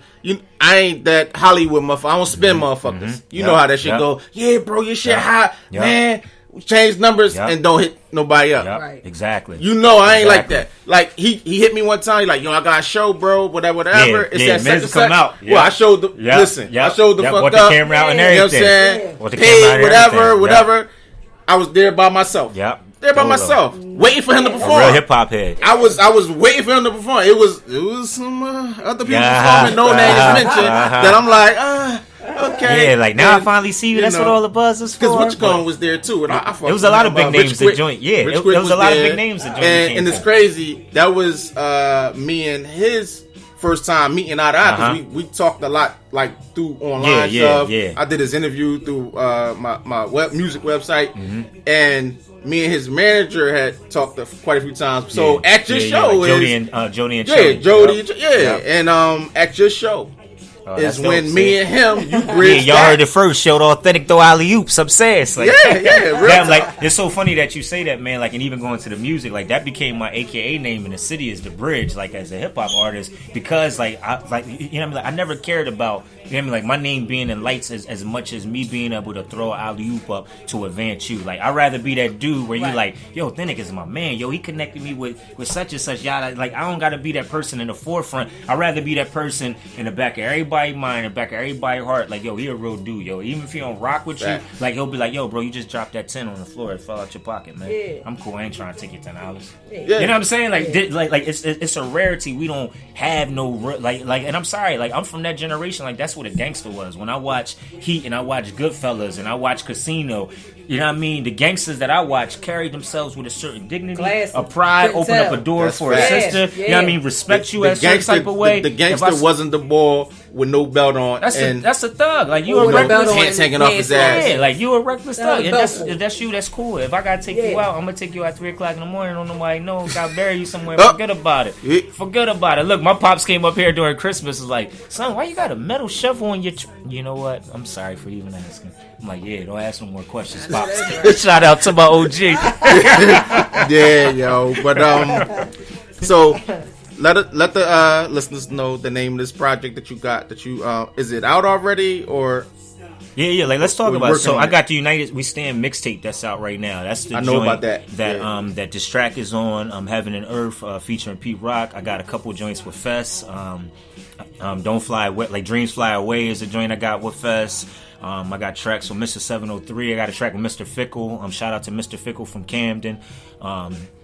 You know what I mean? Like, and just the overall purpose, like, the project was to really come back to a point where I'm like, where you bringing artists from different walks of life, from different backgrounds, from different neighborhoods to talk about real topics. So the one thing that I find, like, is at the end of the day, like, we all have emotions about, you know what I mean, about the killings, about laws, about politics, but there's not really a platform, you feel what I'm saying, right, for people to talk about, especially musically. Like, it's one thing, like, growing up, like, that's what hip-hop culture was hearing, like, so the like, the main vision, like, I had for the project was remembering self-destruction. You know what I mean? In that song. You know what I'm saying? And think about how impactful that song was, where MC after MC that you respected was talking about something. And then you like, man, everybody had a different style. Everybody had a different flow. Like, when you really go back, you listen to that song, you like, wow, man, like, the verses was, you know, everybody verse ain't flow perfectly, but everybody was talking about something from a different perspective and a different walk of life. So that's how that project came about, because I also wanted to be able to come out with a project that was deeper than just the music, because even nonprofit wise, like, coming up with United We Stand, where I started having, like, monthly meetings between community leaders and community artists, where you sitting down like, yo, bro, what you up to this month?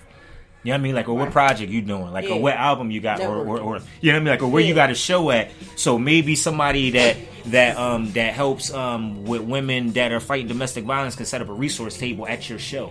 You feel what I'm saying? I mean, connecting bridges and coming together. So United We Stand became that, like, a movement of building with people, like, and also me too, being an OG, being in the music industry, you know what I mean, being in the music industry for a long time. Even people that's our age sometimes just don't know, you know what I mean, basic paperwork about putting together a press release, or about, you know what I mean, or about being on BMI or ASCAP, or about, hey, bro, you wonder why people not coming to your show because you only rapping. So why don't, instead of just having a show, like, you do a movement, like, or like a school drive. Like, I feel like a lot of my name, like, became synonymous in the city, and I'm blessed to have a different reputation and to have a more name where people like, oh, I know Authentic. Like, I know he spits, but I don't even know him from hip hop. I found out that he spits when I went to his event. It was a back to school giveaway, and my son needed a book bag. I go up and the Bulls on stage killing it. And I appreciate it because his company, Authentic Minds, or nonprofit, was behind it. Nice. But bringing artists together and bringing leaders together, because sometimes it's somebody at YMCA that needs to sit down with a hip hop artist. Hey, can you come here and do it? So United We Stand. I said all that to say the mixtape project came because of the nonprofit community movement is saying, I'm still an MC. I'm addicted to hip hop. I can't put down a mic, so might as well rap about it too and talk about these same topics. That's a dope concept, because you know what? Years ago, I seen you in the hood. I mean, really in the hood, passing out platters around Thanksgiving. Look, even if we don't talk, I see it up. Yeah, I see this. Like, he really out here. Like, you know, he was doing, as an artist, I ain't gonna say the person's name, he really was doing what that particular artist is doing now. You know what I'm talking about. Right, but it's, he was doing it before them. We were just talking about the wave. Like, we were just, like, somebody so just called me and said, everybody doing good that. For this era. But he, you know, who you're talking about, they're actually younger. So I know that's what makes it good. You know, but I just wanted to make that known. He was doing those kind of things before the Instagram and all that, and he wasn't doing it. It used to be hard back then, yo, because of that, like, because the way camera phones was. Like, I got one clip, and it's funny around the time that you said that too, man. Like, and it's a blessing, and that's why I appreciate being at this point right now. Like, I was just at a state reps event, like, in state rep Chris Rabb said my grandfather used to always say, you know, like, he used to always, word is born. Like, but he said my grandfather used to always say, don't tell me what you're gonna do, show me what you already did. And when they said that, I was like, man, like it did something to me. Like, yo, we got this new wave of, you know, I mean, people doing it because it gets you on Fox 29 in the morning. And I'm not knocking nobody for doing it, but I was doing it because, like, at one point, like, I lived behind Girard College on Thompson Street, and I was going down certain blocks. I'm like, yo, there is not a single house. Every single house on this block is boarded up. And I'm seeing, like, homeless people walk around with shopping carts in broad daylight, but recognize it. That's where I'm from. I'm like, yo, this is crazy. Yeah. Like, I got extra food inside the crib. You know what I'm saying? I can just bring out, you know what I mean, tuna fish sandwiches and make a difference. So I used to be on a dolo, waking up, sometimes sitting on the stoop writing bars and seeing this and be like, man, let me just go in the crib and bust down, you know what I mean, 10 tuna fish sandwiches and go try to run them dudes down. You know what I mean? Like, and then after I did it once or twice, I'm like, yo, for some reason, like, let me document this. So I be trying to have one of the bootleg cameras, like, you know, because the, you know what I mean, videos wasn't as good in 2008, 2009, 2010, you know what I mean? That's and true, doing this, but trying to start recording it. Like, even one of the videos he's talking about, the footage is terrible. Like, there's one point where I got to put the camera down because I'm actually handing the platter. Like, and I'm actually calling the people. So I can't get the perfect footage, but it was understanding, like, yo, you know what? Like, if I can plant the seeds and make 2 other artists do this, and then 3 other artists do it, and then 5 other people is like, yo, I support his music, so instead of just buying a mixtape, I'll give him a loaf of bread or 2. You know what I mean? Listen, like, you know what? I don't know if they do for the likes, but I like it. Yeah, I don't care. I love it. My thing is this. Even if you are, you're still doing something positive. Yep. You're not out here gangbanging. You're not here passing off a bag to a mom that's pregnant and got like, two and even kids you're by her gangbanging, head. and even you gangbanging. Like, I'm sorry, like, we grew up during the generation where the drug dealers was buying turkeys on Thanksgiving or buying kids for toys or the real game. You know what I mean? We talking about the real game. I ain't talking about these motherfuckers out here that's closing their eyes and turning their heads, shooting all the wrong fucking people. We're not talking about them knuckleheads.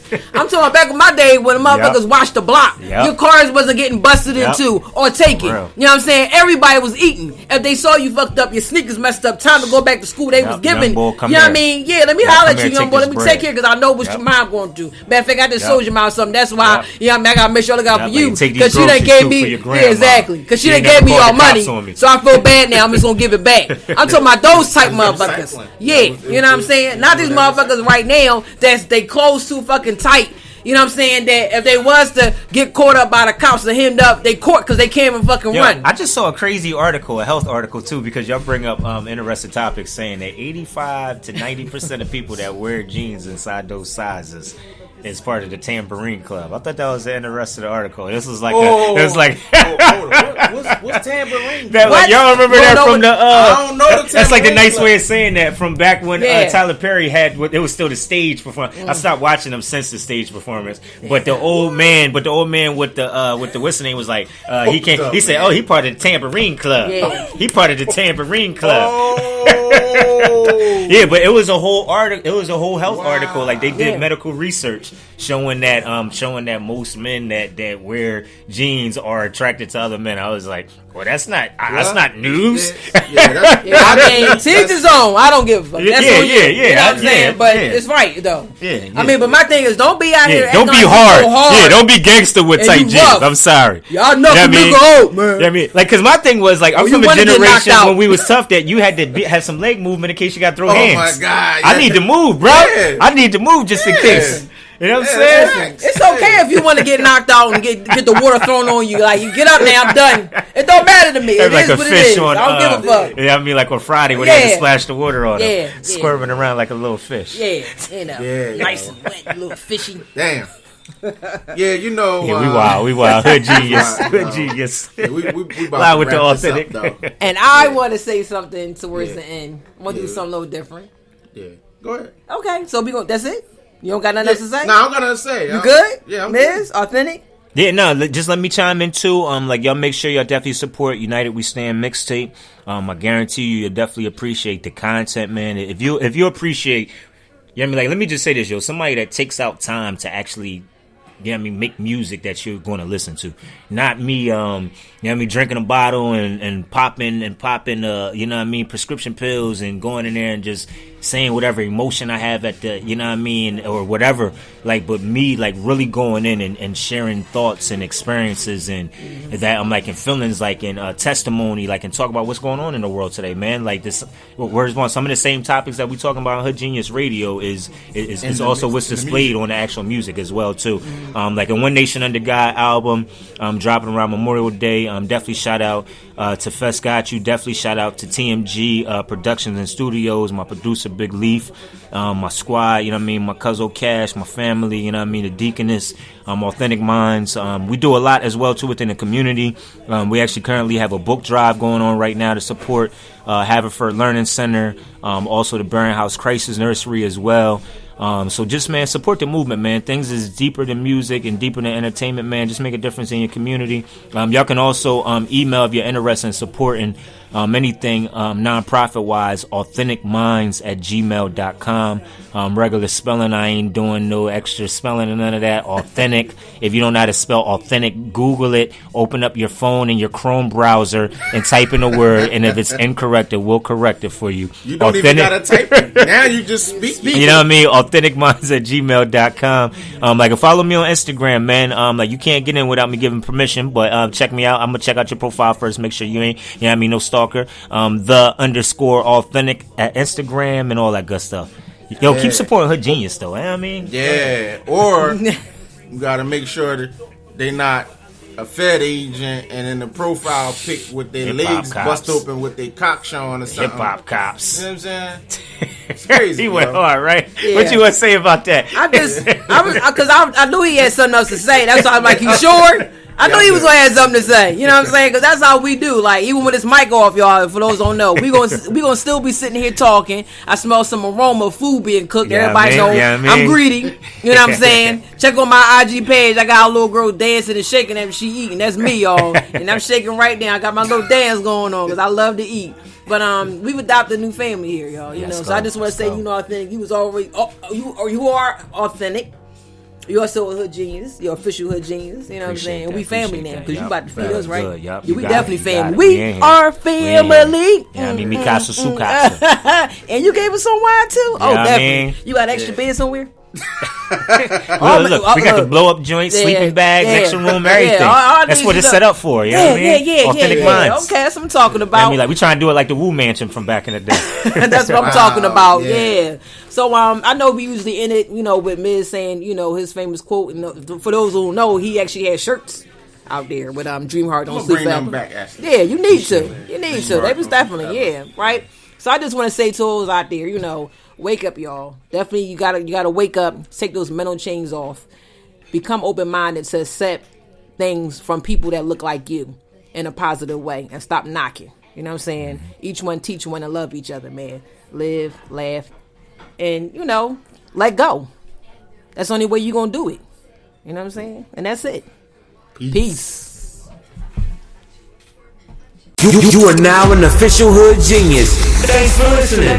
Make sure you subscribe and follow us on Facebook, Twitter, and Instagram. Y'all know what to do. Hit that follow button.